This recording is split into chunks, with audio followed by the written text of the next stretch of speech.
Ei, não faz sentido que você esteja aqui nessa noite e você não tenha expectativa por aquilo que o Espírito Santo pode fazer.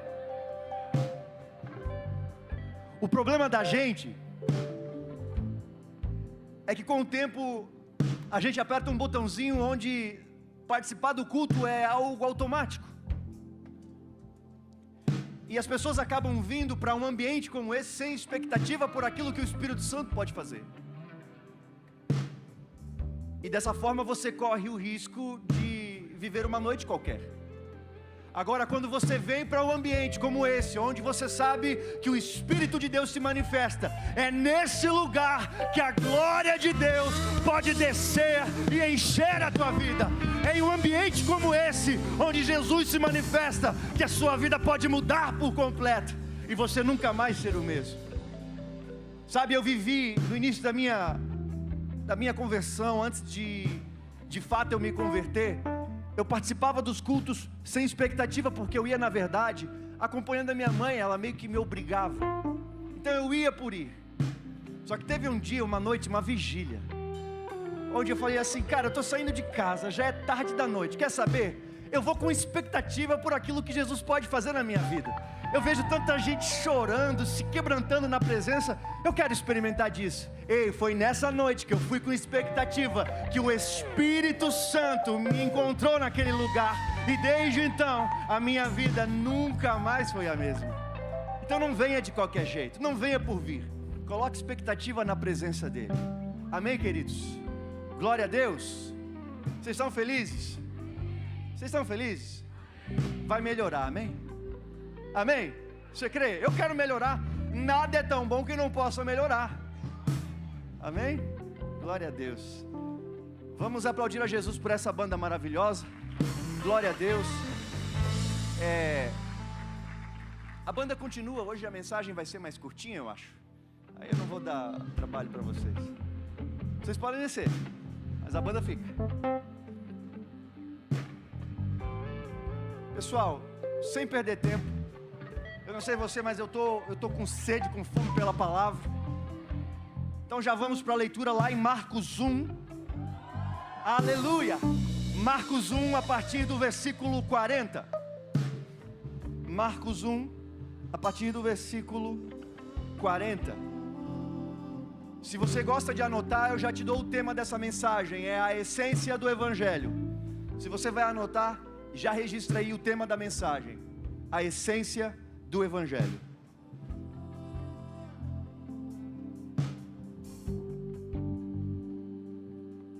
Marcos 1, 40. Diz assim: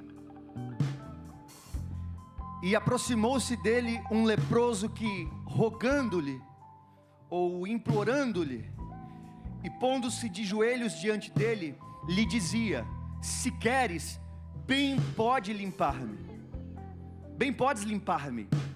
E Jesus, movido de grande compaixão, estendeu a mão e tocou-o e disse-lhe: quero, ser limpo. E tendo ele dito isto, logo a lepra desapareceu e ficou limpo. E advertindo-o severamente, logo o despediu. E disse-lhe: olha, não digas nada a ninguém, porém vai, mostra-te ao sacerdote e oferece pela tua purificação o que Moisés determinou para lhes servir de testemunho. 45.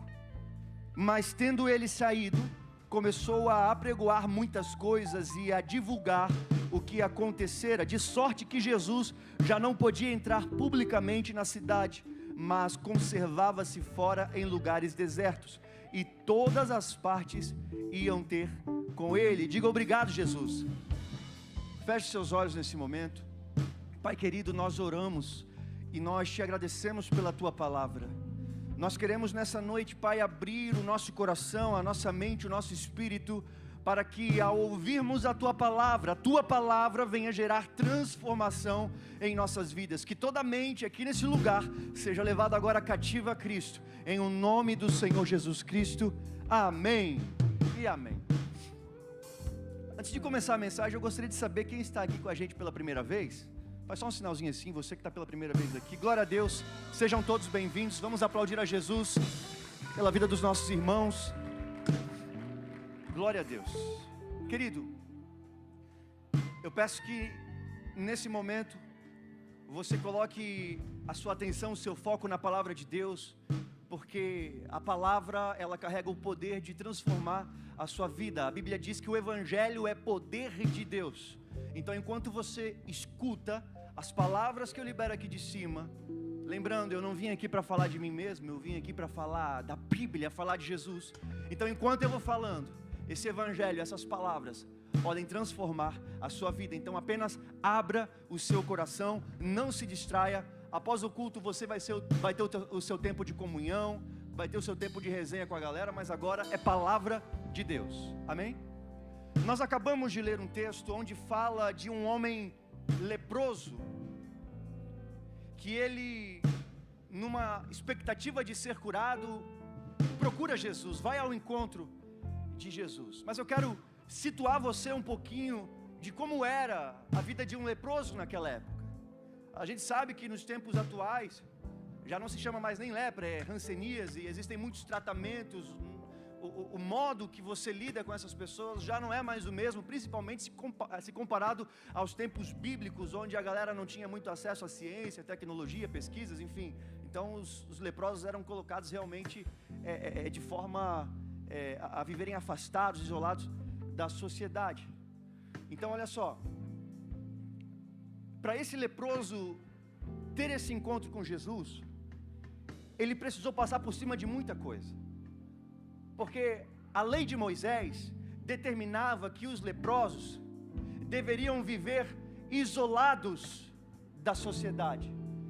Eles não poderiam ter convívio com as pessoas. Os leprosos naquela época, eles viviam em um lugar chamado leprosário, que geralmente ficava bem distante dos limites das cidades. Era um lugar realmente que tinha como proposta isolar essa galera, isolar os leprosos para que eles não tivessem contato com as pessoas. Então a vida de alguém assim era muito difícil. Você imagina viver uma vida isolado das pessoas, uma vida onde você é marginalizado, colocado de escanteio, ninguém quer estar perto de você. Tinha alguns requisitos, algumas exigências para um leproso. Quando ele saía do leprosário e caminhava em outras regiões, ele tinha a obrigação, segundo a lei de Moisés, lá em Levítico 13, que fala sobre a lei para os leprosos, ele tinha que rasgar as suas vestes. Ele tinha que andar todo rasgado, para que quem olhasse pudesse constatar que ali se tratava de um leproso. Pior ainda, um leproso, nos tempos bíblicos, ele tinha que andar gritando: imundo, imundo, imundo, porque as pessoas precisavam saber, as pessoas tinham que compreender que se tratava de alguém leproso, para que não se contaminassem. Então era uma vida muito difícil. Você imagina, eu não sei se é assim com você, mas quando eu leio a palavra de Deus, eu gosto de mergulhar na história e entender, sabe, como se eu estivesse vivendo aquele momento, vivendo aquele fato. E eu só imagino uma vida triste, uma vida solitária, uma vida onde você é rejeitado, onde você é condenado pelos olhares. Não era fácil. Só que esse leproso, ele representa muito bem a minha vida, a sua vida, antes de Cristo. Esse leproso representa muito bem a nossa vida sem Jesus, porque espiritualmente falando, nós éramos assim, nós vivíamos rejeitados, por conta de um pecado cometido lá no jardim. O pecado fez separação entre Deus e o homem viveu dessa forma, solitário, desconectado da presença de Deus. Assim éramos nós, todos rasgados espiritualmente, afundados no lamaçal do pecado, não tínhamos comunhão com o Pai. Só que assim como na vida desse leproso que a gente acabou de ler, chegou um momento em nossas vidas em que Jesus apareceu. E quando Jesus nos tocou, nessa hora nós somos limpos. O sangue de Jesus nos redimiu, e nós que estávamos desconectados da presença, agora através do sangue de Jesus podemos nos achegar ao Pai e viver em comunhão, porque onde Jesus toca fica limpo. Dá um glória a Deus aí, faz alguma coisa, crente. Quando conhecemos Jesus, já não andamos mais com trapos rasgados, agora Ele coloca vestes reais.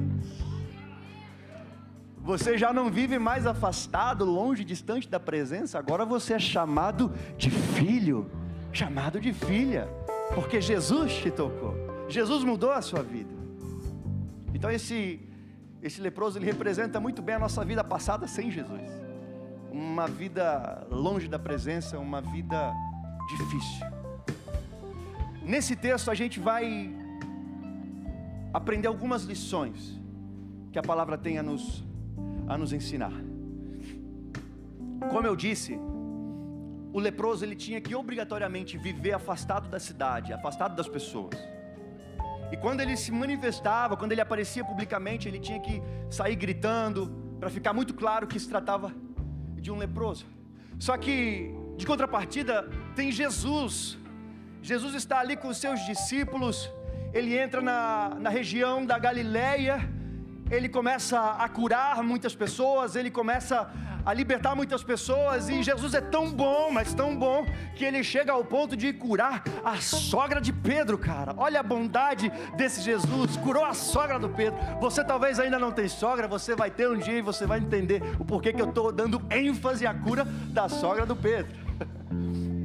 E ele cura muita gente, ele liberta muitas pessoas, e a fama de Jesus começa a percorrer. A fama de que Jesus cura, a fama de que Jesus liberta, começa a percorrer as cidades, as aldeias.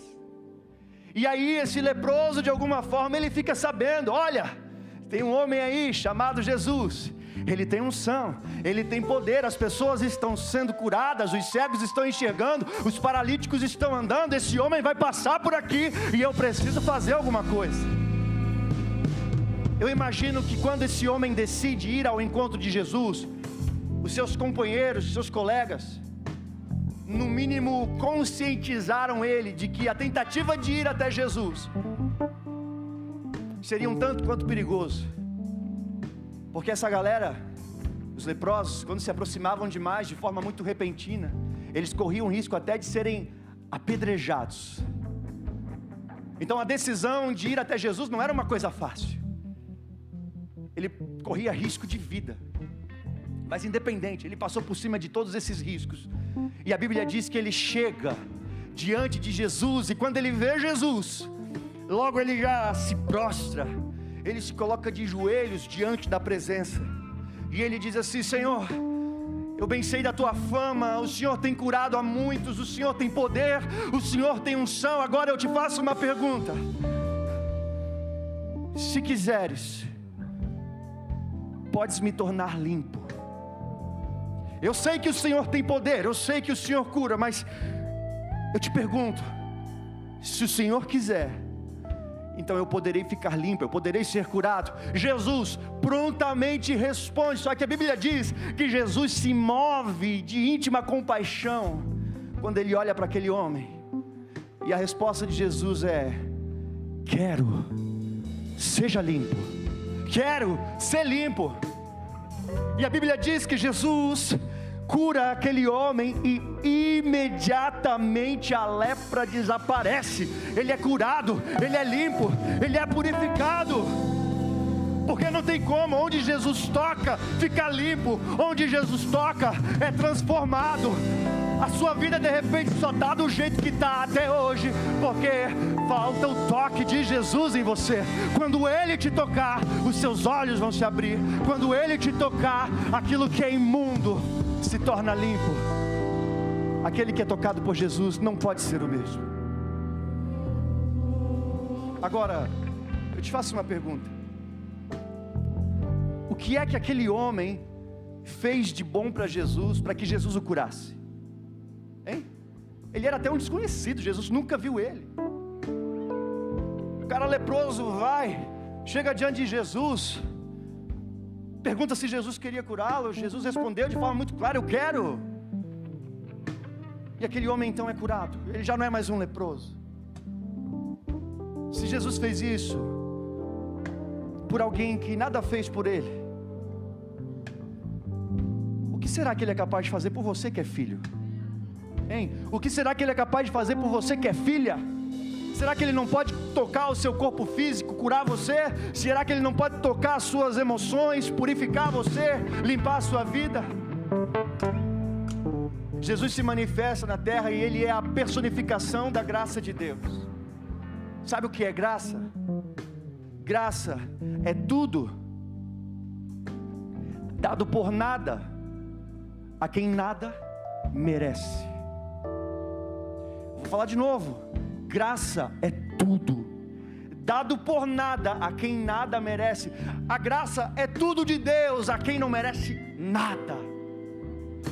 Então quando Jesus toca você, quando Jesus te cura, quando Jesus te abraça, não é por merecimento, não é porque você é bom demais, é porque Ele é bom, e Ele quer tocar você, Ele quer curar você, Ele quer limpar você.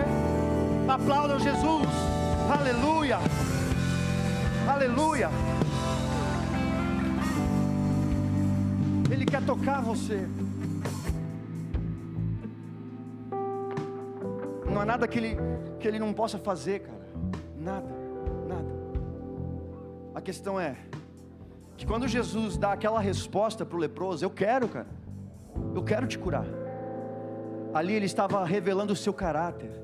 Ali ele estava revelando a vontade do Pai, porque a Bíblia também nos diz que Jesus não veio para viver uma vida independente, muito pelo contrário, a vida que Jesus viveu na terra foi um reflexo da vontade do Pai sobre ele. Então quando você vê Jesus curando as pessoas, quando você vê Jesus salvando as pessoas, quando você vê Jesus libertando as pessoas, tudo aquilo que ele estava fazendo, na verdade, estava demonstrando a vontade do Pai para os homens. Ou seja, o Pai quer curar, o Pai quer libertar, o Pai quer salvar. Aleluia! Porque Ele é bom. A graça de Deus te alcança. Amém, queridos? Quando Ele te toca, você é limpo. Quando Jesus chega, não tem para ninguém. Amém? Não interessa se é doença, não interessa se é na alma, trauma, tristeza. Quando Jesus chega, Ele resolve. Foi assim na vida desse leproso. Amém, gente? Porque Ele é bom. Vamos continuar. Após curar, no versículo 41, vamos ler Marcos 1, 41.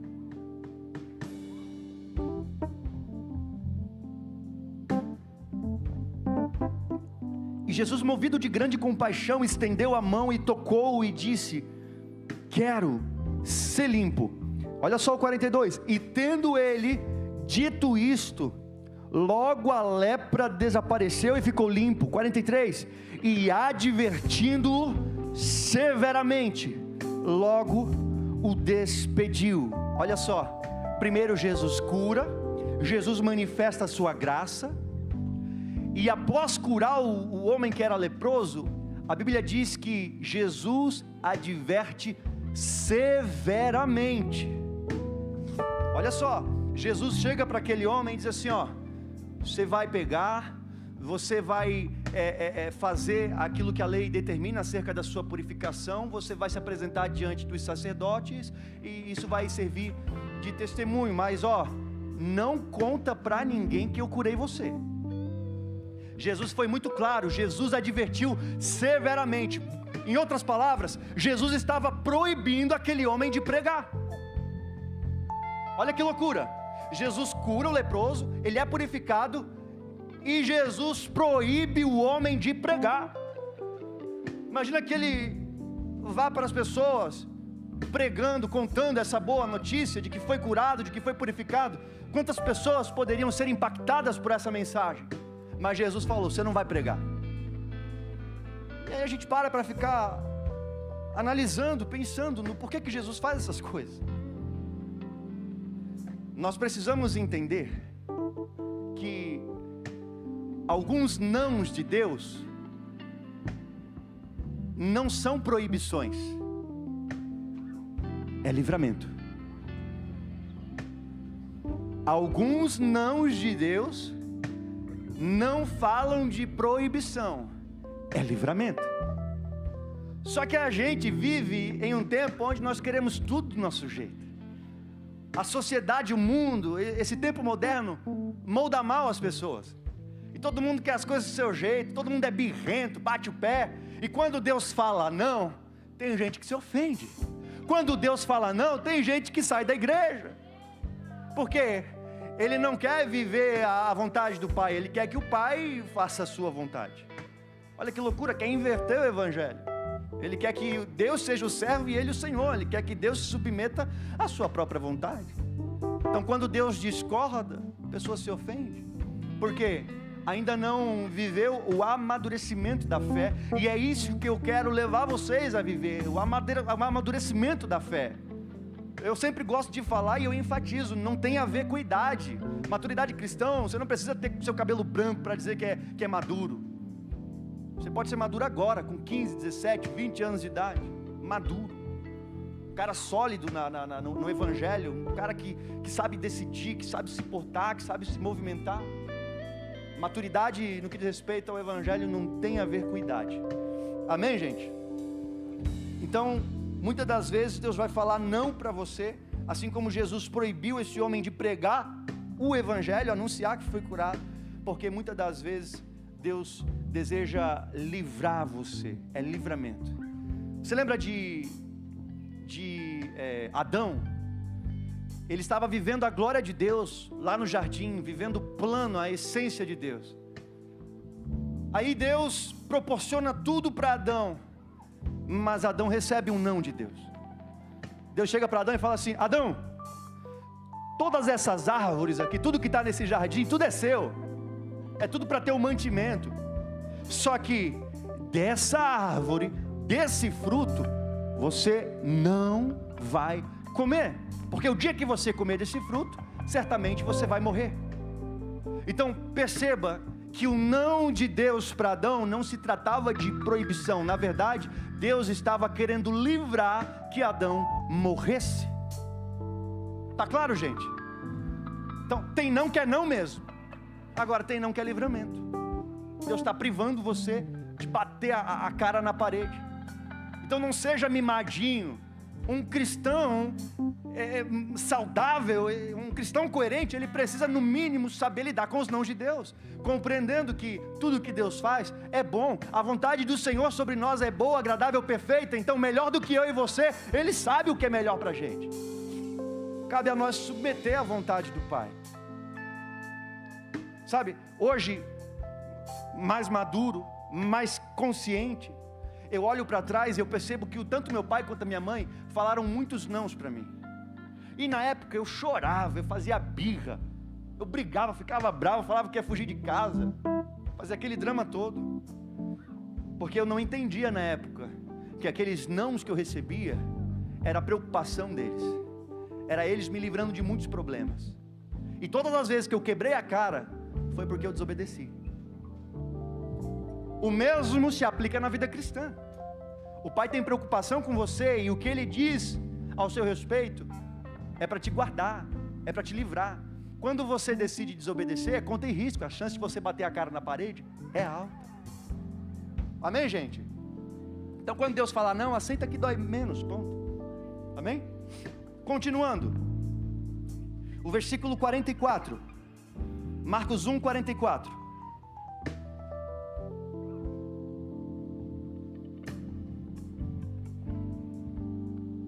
Olha só, após curar o leproso, e disse-lhe: olha, não digas nada a ninguém, porém vai, mostra-te ao sacerdote e oferece pela tua purificação o que Moisés determinou. Para quê? Para lhe servir de testemunho. Diga testemunho. Amém. Meio gripado, me perdoe. Testemunho. Como eu disse anteriormente, Jesus proibiu o homem de falar. Jesus falou assim, ó, vai lá para os sacerdotes e dá o teu testemunho. Às vezes, a mensagem que pregamos, a mensagem que falamos, não é tão forte quanto a mensagem que somos, quanto o testemunho de vida. Você vai ver que tem muita gente que sabe de Bíblia, fala bem, a pessoa é incrível, mas nunca ganhou ninguém, nunca ganhou uma alma, porque fala bem, mas a mensagem que ela mesma é podre. Então, às vezes, a mensagem que você prega não é tão forte, não é tão importante quanto a mensagem que você é. A Bíblia diz lá em Gálatas, olha só, perdão, 2 Coríntios, capítulo 3, versículo 3. 2 Coríntios, capítulo 3, versículo 3. Olha só o que diz a palavra. 2 Coríntios, capítulo 3, versículo 3.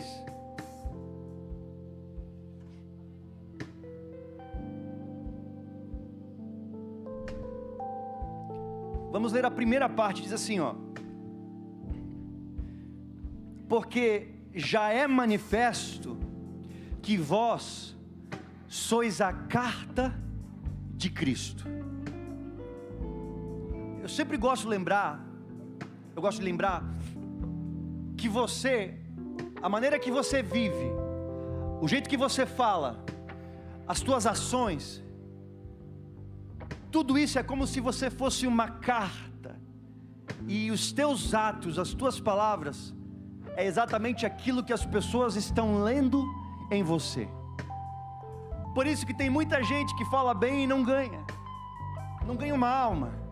E tem gente que às vezes com a boca fechada, mas com um bom testemunho, faz com que as pessoas queiram a Cristo. Porque a maneira que ela vive, ela se torna uma carta, e o que as pessoas leem são coisas boas. É fé, é bondade, é amor, é fidelidade, é unção, é poder de Deus, é lealdade. Tudo isso é visível na sua vida. Tudo isso é possível ler em você. Agora, é possível ler também engano, falsidade. É possível ler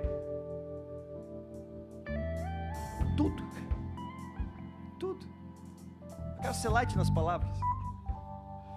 Tudo, a tua vida pode ser lida pelos homens. E o que é que as pessoas estão lendo? Qual é o conteúdo da sua carta? A sua carta inspira fé nas pessoas? A tua carta, o teu modo de viver faz com que as pessoas queiram a Cristo? Ou será que o teu modo de viver, a tua carta, afasta as pessoas de Jesus? Eu lá quero ser como esse cara aí.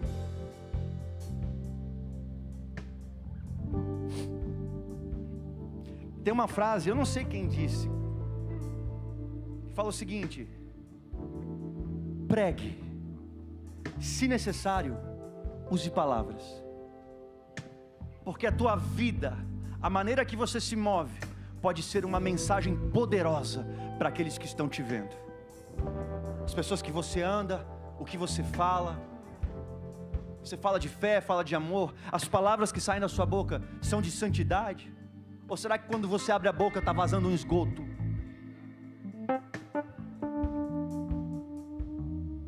Não adianta falar bem, falar bonito na igreja, sair lá fora e dar mau testemunho. Você não vai ganhar uma alma dessa forma. Porque as pessoas vão ver que as suas palavras têm legitimidade quando a sua vida tem coerência com aquilo que você está falando.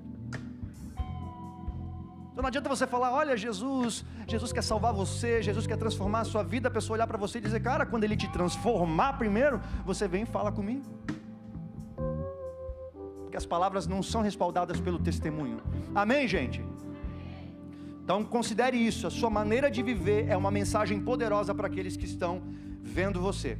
Continuando, no versículo 45 acontece algo muito interessante, vamos ler. Marcos 1:45. Marcos 1:45. Mas tendo ele saído, o que Jesus falou para o cara quando curou ele? Não conte a ninguém. Vocês estão comigo, gente? Ô pastor, eu estou fazendo uma salada aqui ou tá claro? Ei, Jesus curou o leproso e falou assim, ó, fecha a boquinha, vai lá para os sacerdotes, dá teu testemunho e oferece a tua oferta de purificação. Não conta nada para ninguém. A Bíblia diz que Jesus advertiu severamente, ou seja, cara, não conta nada para ninguém. E olha só o 45. Mas tendo ele saído, começou a pregoar ou a falar muitas coisas e a divulgar o que acontecera, ou seja, totalmente diferente do que Jesus tinha dito.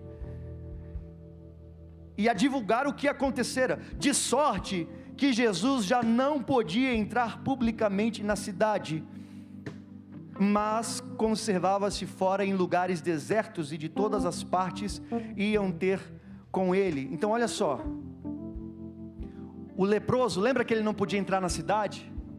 Lembra que lá no início eu situei você do cenário, da realidade de um leproso? Ele não podia se envolver, ele não poderia estar inserido na sociedade. Só que agora esse problema foi resolvido.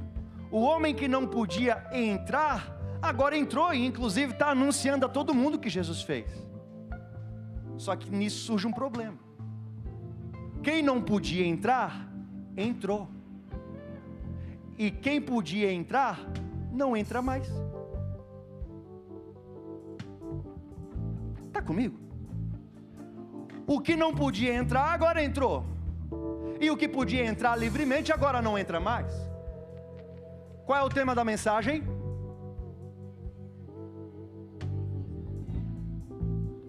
A essência do Evangelho. Muito bem. Pois eis aí, a essência do Evangelho.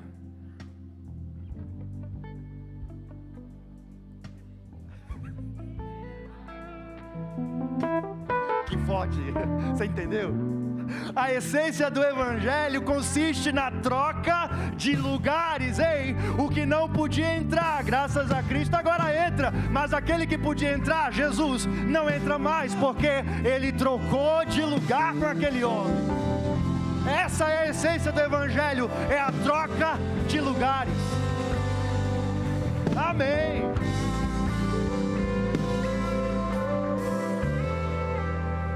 Olha só, Gálatas 3:13. Gálatas 3:13, vamos lá. Deus está falando com você, crente? Gálatas 3:13. Olha só, Cristo nos resgatou da maldição da lei, fazendo-se maldição por nós. Olha só, porque está escrito: maldito todo aquele que for pendurado no madeiro. Ei, Jesus trocou de lugar com a gente. A Bíblia está dizendo que Ele se fez maldição por nós. Aquela cruz pertencia tanto a mim quanto a você, mas Jesus trocou de lugar com a gente. Jesus trocou de lugar com a gente. Ele foi para a cruz, Ele se tornou maldito, porque está escrito: maldito todo aquele que for pendurado no madeiro. Troca de lugares, a essência do Evangelho. Amém, gente? Vamos continuando. Diz obrigado, Jesus, aí. Meu Deus do céu, estou falando que Jesus morreu no seu lugar, se tornou maldição. Nós que éramos para ser malditos, Ele se tornou maldição porque colocou-se no nosso lugar. Jesus é bom, sim ou não? Você crê que Jesus salva? Que Jesus cura? Amém. Esse mesmo Jesus que salva, preste atenção. Nossa, tem tempo, falta 40 minutos ainda. Eu estou aqui correndo, tem tempo. É pressão, gente. Quando nós estamos aqui, ó, tem um cronômetro ali. Aí fica pressionando. E a pastorinha faz assim, ó, quando eu estou demorando. Jesus salva, sim? Esse mesmo Jesus que salva, Ele também tem um reino. O mesmo Jesus que salva tem um reino. A salvação é como se fosse a porta de entrada que te dá acesso a esse reino. Então perceba que a salvação não está falando de final, é só o começo para você entrar nesse reino e viver a realidade dos céus aqui na terra. Esse reino tem tudo. Ei, nós estamos falando do reino de Deus. No reino de Deus tem doença? Tem miséria? Tem tristeza? Não tem. Só que algumas pessoas falam do reino como se o reino se tratasse de algo futuro, mas o próprio Jesus disse: o reino de Deus já está entre vós. Não é que este reino virá, o reino já está entre vós. O reino está aqui agora e você pode acessar esse reino. Você pode acessar esse reino, e a porta de acesso é a salvação, é ser salvo. Então, se você foi salvo por Jesus, se Ele é o teu Senhor, o teu Salvador, saiba que Ele te deu acesso a entrar nesse reino, e nesse reino tem cura, nesse reino tem perdão, nesse reino tem salvação, nesse reino tem poder de Deus, tem prosperidade. É o reino de Deus, é o reino de Deus, não pode se tratar de algo ruim. Olha só, você imagina um camarada que ele está com muita fome, muita, mas muita fome, e aí ele está caminhando, quase desmaiando, porque ele está com muita fome. Aí ele encontra um restaurante, mais um baita de um restaurante, e aí ele olha assim a fachada, é inacreditável, é muito barato, nem parece que é verdade, um lugar tão lindo, tão barato. Aí ele vai, finalmente ele encontra, ele abre a porta, ele está com fome, ele está quase desmaiando, ele abre a porta e fica ali. Tem as mesas, eu sempre erro, pastora, é buffet ou buffet? Buffet? Gente, é buffet ou buffet? Buffet livre que fala? Uma coisa boa, né? Aí ele vê lá o buffet, ele vê as pessoas se alimentando, coisa boa, tem carne lá, churrasco, maionese, aquela coisa arada toda, um palmitinho, coisa boa é costela com palmito e maionese. Ele está com fome, está quase desmaiando, mas ele não sai da porta, ele se agarra na porta, porta linda, porta maravilhosa, e ele fica ali. O mesmo acontece na vida da gente. Nós nos abraçamos à salvação e esquecemos que tem um reino preparado para nós. Ei, tem um reino pronto, tem tudo. A mesa de Deus está farta, a única coisa que Ele pede para você levar é fome, é sede, é querer se alimentar da presença, beber da glória de Deus. Ser salvo por Jesus é apenas a porta que te dá acesso para viver o reino. Lembra que Jesus, quando ensina a oração, Ele diz: venha o teu reino, porque Ele não quer que você viva de um modo a querer ir para o céu, Ele quer que você traga a realidade dos céus na terra. Você não precisa chegar no céu para ser curado, você não precisa chegar no céu para ser liberto dessa depressão. Venha o teu reino, e quando esse reino chegar, a realidade desse reino vai se manifestar na sua vida, aqui e agora. Aplauda o Senhor, aleluia.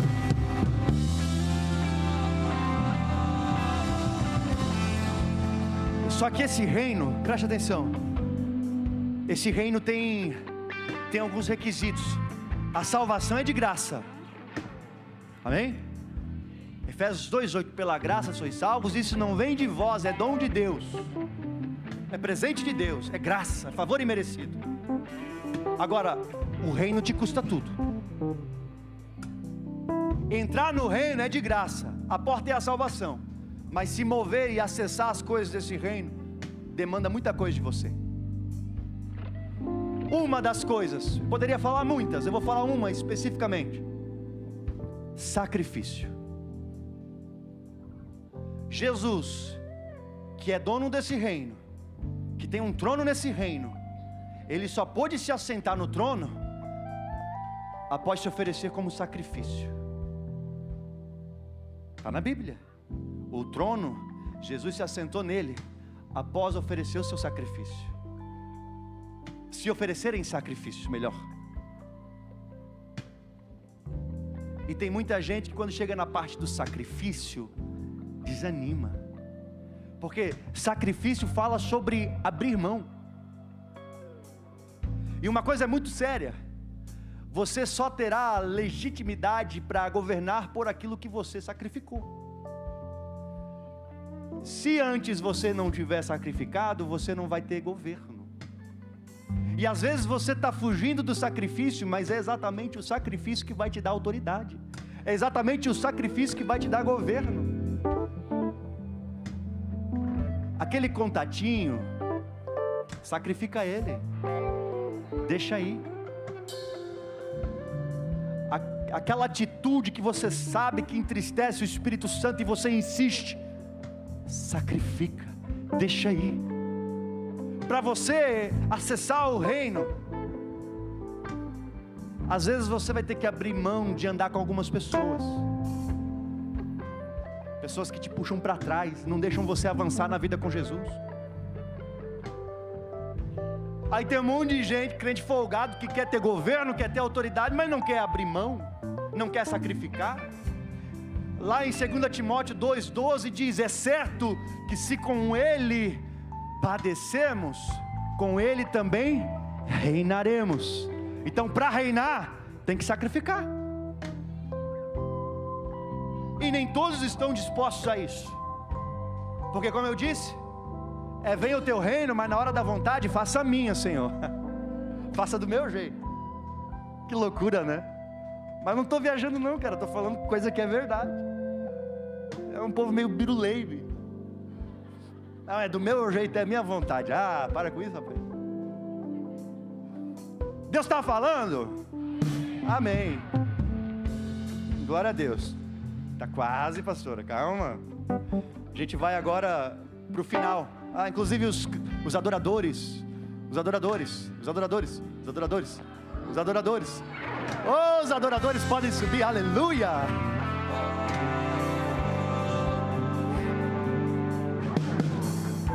Para parecer que está acabando e a pastorinha ficar feliz e não ficar mostrando o celular, eu quero falar com você sobre um caso na Bíblia que gera dúvida em muita gente não entende, e graças ao Espírito Santo a gente vai entender agora. Está em conformidade com tudo aquilo que a gente tem dito até agora. Lá em Jonas 4, vamos lá em Jonas 4. Oh, glória!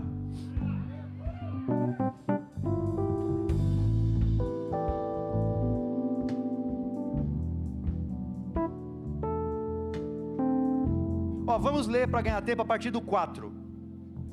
Jonas 4:4. Olha só. E disse o Senhor: fazes bem que assim te ires? Olha a pergunta de Deus para Jonas: fazes bem que assim te ires, ô surtadinho? Jonas estava surtando, estava pistola. Então Jonas saiu da cidade e sentou-se ao oriente dela, e ali fez uma cabana, e sentou-se debaixo dela, à sombra, até ver o que aconteceria à cidade. E fez o Senhor Deus nascer uma aboboreira, e ela subiu por cima de Jonas, para que fizesse sombra sobre a sua cabeça, a fim de o livrar do seu ênfado, ou cansaço. E Jonas se alegrou em extremo por causa da aboboreira, mas Deus enviou um verme no dia seguinte ao subir da alva, o qual feriu a aboboreira, e esta se secou. Deixa eu situar você. Existia uma cidade chamada Nínive. Era uma cidade de um povo muito ruim, o povo era mau. Aí Deus decide destruir essa cidade por conta da sua maldade. Só que antes de destruir de fato, ele pede para que o profeta Jonas vá até a cidade para pregar, para anunciar aquilo que o Senhor vai fazer, a destruição daquele povo. Só que Nínive era tão violenta que o profeta Jonas sentiu medo e ele saiu correndo. Ele não obedeceu a Deus. E na tentativa de fugir, acontece aquela história que a maioria de vocês sabem. Ele é engolido por um grande peixe, e ali ele fica 3 dias no ventre desse grande peixe. Aí a situação estava difícil para ele, aí ele decide orar a Deus. Aí Deus fala: então tá bom, então eu vou liberar você aí de dentro. Aí ele sai e ele vai, agora ele obedece, ele vai até Nínive e ele começa a pregar. ele começa a falar aquilo que Deus tinha dito. Só que diferente do que ele esperava, o povo se arrepende. Os homens de Nínive se arrependeram. E aí Deus falou assim: puxa, eles se arrependeram, eu não vou mais destruir. Eles estão arrependidos, está todo mundo orando, clamando, eu vou poupar essa cidade. Aí que o Jonas ficou revoltado. Por quê? Deus ia destruir a cidade, Deus ia acabar com Nínive.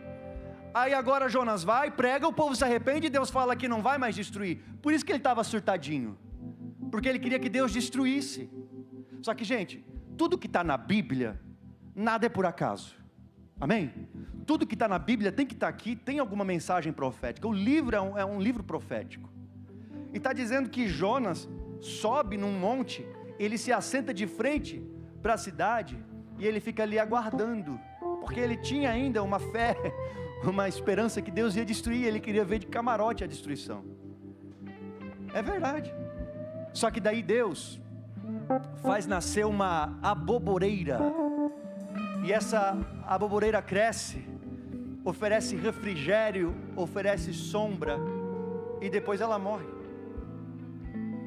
Essa aboboreira estava fazendo referência, é um símbolo de Jesus.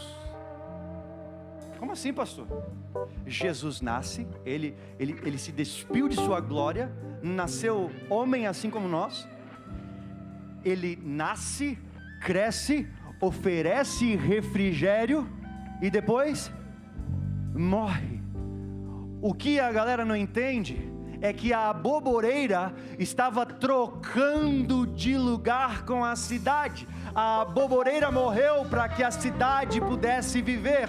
Jesus morreu para que nós, que seríamos destruídos, agora podemos ter vida, e vida com abundância. Ele morreu para que nós possamos viver a vida de Deus.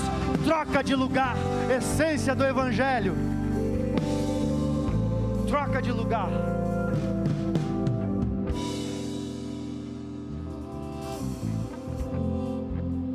Prometo que é o último versículo que eu vou ler, pastora. Lucas 2, versículo 7.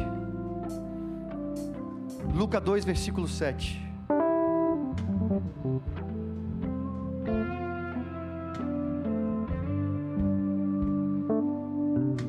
Lucas 2, versículo 7, diz assim: sobre o nascimento de Jesus: e deu à luz a seu filho primogênito, e envolveu-o em panos, e deitou-o numa manjedoura, porque não havia lugar para eles na estalagem.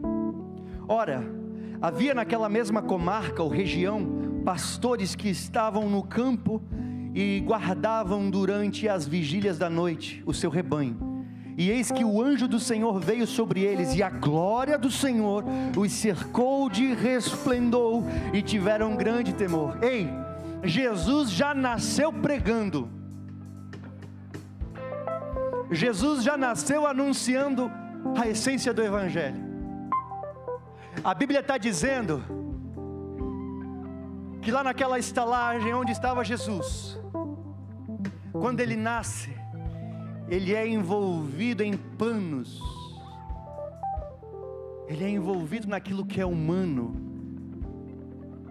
e ali perto haviam pastores, que a Bíblia diz que foram envolvidos da presença, foram envolvidos da glória. A mensagem que Jesus estava anunciando era: ei, eu estou nascendo, eu estou me vestindo daquilo que é humano, para que agora vocês, humanos, possam se vestir, possam acessar aquilo que vem de Deus. Eu estou trocando de lugar com vocês.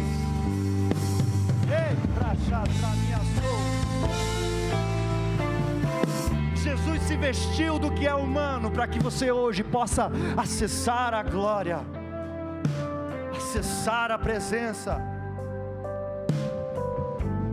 Deus está falando com você? Chega um momento onde Jesus está lá no Monte das Oliveiras, e lá aparece Judas junto com os romanos, alguns dos sacerdotes, E ali Jesus é traído, e Jesus é preso. Na hora que Jesus é preso, ele é abandonado. Porque quem andava com Jesus, vendo ele preso, paralisado por aqueles guardas, desacreditaram, perderam a fé. Tanto é que teve gente que voltou a pescar, voltou a viver a sua vida normal. Eita, Jesus, eu pensei que ele ia ser o Messias, eu pensei que ele ia restaurar o reino de Israel aqui contra Roma, mas olha aí, está preso, acabou, game over. O que a galera não sabia, presta atenção, é que Jesus tinha um encontro marcado com um homem chamado Barrabás. Como assim, pastor? Nada na Bíblia é por acaso. A Bíblia expressa a vontade de Deus. Ele tinha um encontro marcado com Barrabás. Oh, seus inocentes, vocês não sabem de nada. Eu tenho que ir lá trocar de lugar com Barrabás. O mais impressionante, eu estou te falando, cara, na Bíblia tudo tem um porquê. O nome Barrabás nos ensina. Barrabás é dividido em duas partes. Barrabás, melhor dizendo. Bar significa filho, Abás, do pai. Filho do pai. Naquele momento Jesus estava trocando de lugar. A Bíblia diz que Jesus veio como único filho, como filho unigênito, mas naquela hora ele troca de lugar com aquele homem.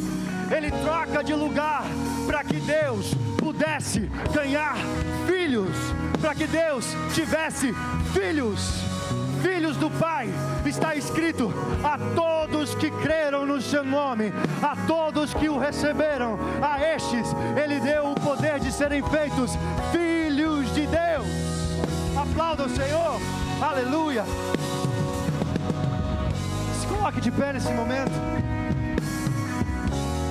A Bíblia diz que Jesus veio como unigênito, como único, mas quando Ele ressuscita, Ele fala para Maria assim: ei, Maria, vai lá e avisa os meus irmãos, porque agora Ele não é mais o único filho, agora Ele é o primeiro de muitos filhos.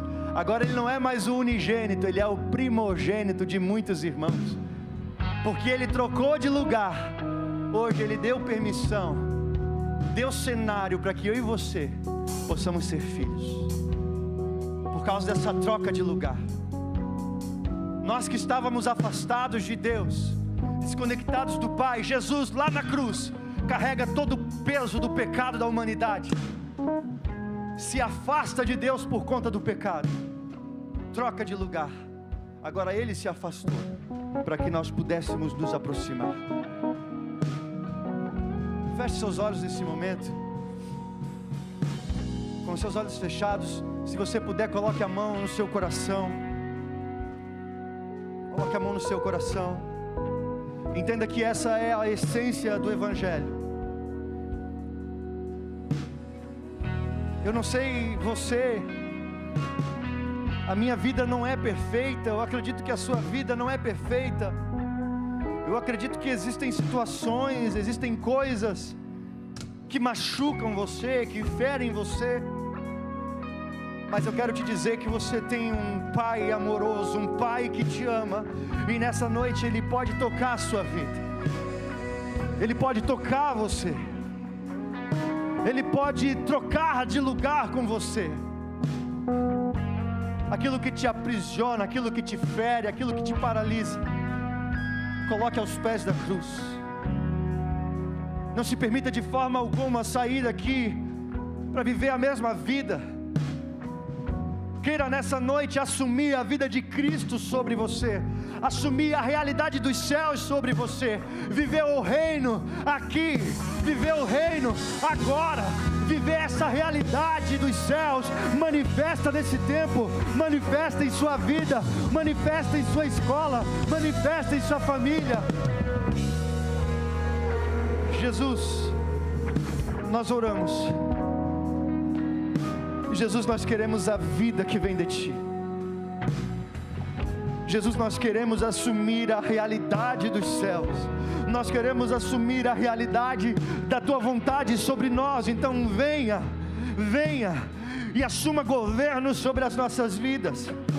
Venha, arranca de nós aquilo que aprisiona, arranca de nós aquilo que fere, aquilo que machuca, aquilo que traz dano. Nós queremos, Pai, assumir a vida, o propósito, a vontade do Senhor sobre nós. Com seus olhos fechados nesse momento, adore ao Pai, adore a Jesus. Vamos adorar, vamos encher esse lugar de adoração. Eu poderia estar